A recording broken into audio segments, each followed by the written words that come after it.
cukuplah OPM ya, organisasi Papua Merdeka, yang sampai hari ini sangat susah untuk diselesaikan masalahnya oleh kekuasaan. Walaupun jumlahnya sangat sedikit, tetapi tidak bisa diselesaikan oleh pemerintah kita hari ini. Jangan lagi kemudian orang yang ada di internal TNI kemudian disusupi oleh paham-paham komunisme sehingga memunculkan bibit-bibit pemberontakan yang baru.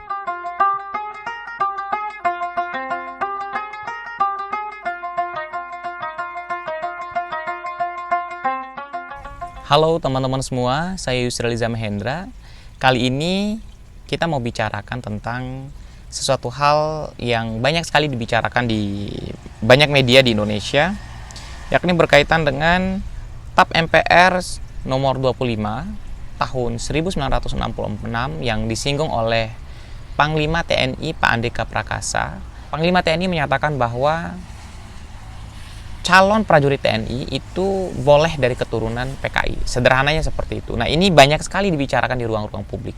Sampai di beberapa media itu muncul ya sejak beberapa hari yang lalu membicarakan lagi berkaitan dengan TAP MPR nomor 25 tahun 1966, dan kemudian juga menyinggung apakah memang yang disampaikan oleh Pak Panglima TNI ini relevan, sesuai dengan TAP MPR atau tidak. Sehingga muncul banyak sekali pro dan kontra dari publik Indonesia. Ada yang menyampaikan bahwa oke, yang disampaikan oleh Pak Panglima TNI ini adalah sesuatu hal yang mencerminkan adanya kesetaraan dalam berwarga negara, mencerminkan equality before the law tadi, ya, kesetaraan dalam proses penegakan hukum.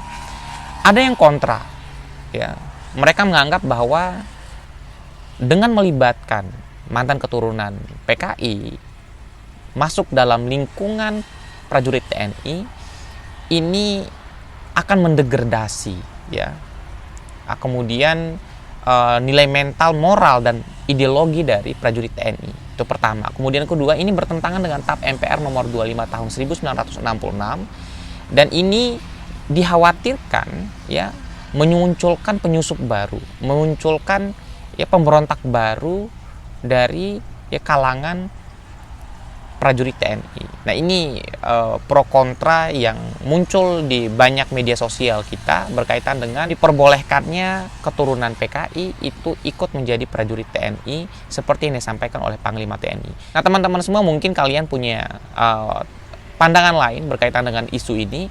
Kalian bisa komen di bawah apabila memang prajurit TNI itu boleh dari keturunan PKI atau mungkin sebaliknya. Tetapi teman-teman semua, terlepas dari itu, saya ingin sedikit merefleksi kembali ingatan kita bahwa memang ketika kita berbicara tentang komunisme, berbicara tentang Partai Komunis Indonesia, kita dibawa kembali ke trauma masa lalu. Teman-teman pasti masih ingat setiap kali masuk bulan September di setiap tahunnya, kita teringat yang namanya G30 SPKI, Gerakan 30 September Partai Komunis Indonesia, yang kita selalu peringati di tanggal 30 September. Dan G30 SPKI ini memang memberi trauma yang sangat luar biasa pada masa lalu Indonesia, ya. Memberi trauma yang sangat luar biasa kepada publik Indonesia, bahwa di situ ada pembantaian terhadap para santri, pembantaian terhadap para jenderal, dan monumen dari G30 SPKI itu adalah lubang buaya, yang bukan hanya sebagai lubang dibuangnya para jenderal, tetapi lubang buaya ini juga menjadi monumen berakhirnya superioritas Partai Komunis Indonesia. Karena pasca pemberontakan 30 SPKI, Partai Komunis Indonesia kemudian dilarang, tidak diperbolehkan lagi di Negara Kesatuan Republik Indonesia karena dianggap sebagai paham yang terlarang karena sudah melakukan pemberontakan dan lain sebagainya. Nah, ini menjadi sesuatu hal yang semakin memperkuat dalil dari para orang yang kontra terhadap statement dari Pak Andika Prakasa, Panglima TNI kita, yang menyatakan bahwa, atau memperbolehkan mungkin lebih tepatnya, prajurit TNI itu bisa berasal dari keturunan PKI. Karena mereka khawatir, ya, tokoh-tokoh ini khawatir bahwa ketika keturunan PKI itu bisa ikut, ya, menjadi bagian dari abdi negara, prajurit TNI, mereka akan membawa kondisi psikologi masa lalu, dendam masa lalu. Kita tahu bahwa kakek mereka, mungkin orang tua mereka adalah orang yang dibantai waktu itu. Jangan sampai kemudian dendam itu dibawa oleh mereka, karena kita nggak tahu. Kalau padi yang menguning seperti ini, teman-teman, mungkin kita bisa taksir kapan kita panennya, tapi kedalaman hati, perasaan dan jiwa seseorang, dendamnya seseorang kepada orang lain, kepada negara, itu kita tidak pernah bisa tebak kapan.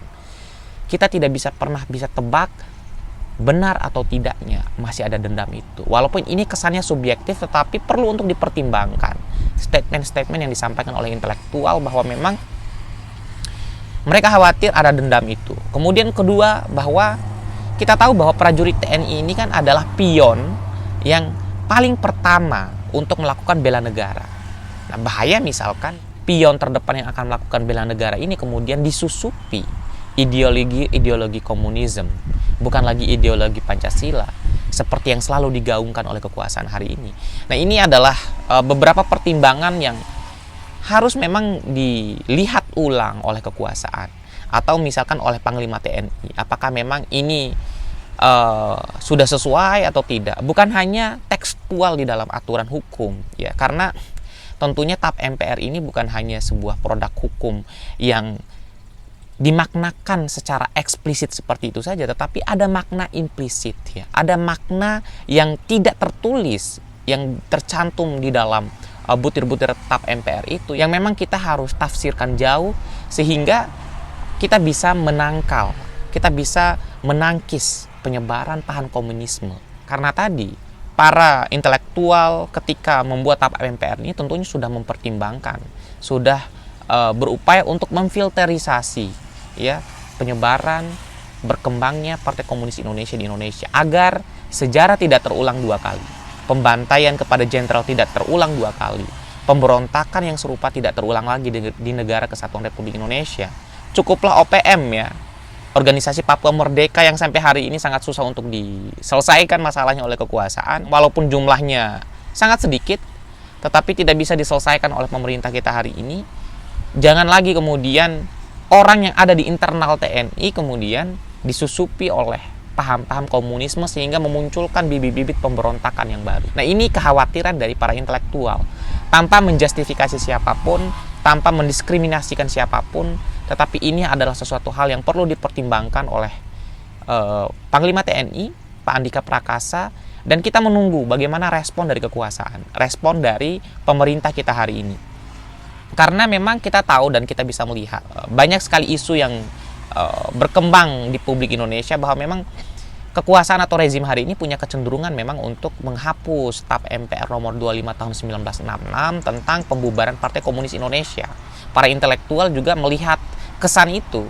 Ya, jangan sampai kemudian ketika secara langsung TAP MPR ini tidak bisa dihilangkan, kemudian perjuangan yang sama dilakukan dengan menyusupi abdi negara, lingkungan TNI, dan lain sebagainya. Ini tanpa menjustifikasi siapapun, tetapi juga kita perlu untuk khawatir TAP MPR ini menjadi filter awal untuk menangkal penyebaran paham komunisme di Indonesia dan berkembangnya Partai Komunis Indonesia di Indonesia. Teman-teman semua, dari Padi yang mulai menguning, saya Yusril Iza Mahendra menyampaikan salam.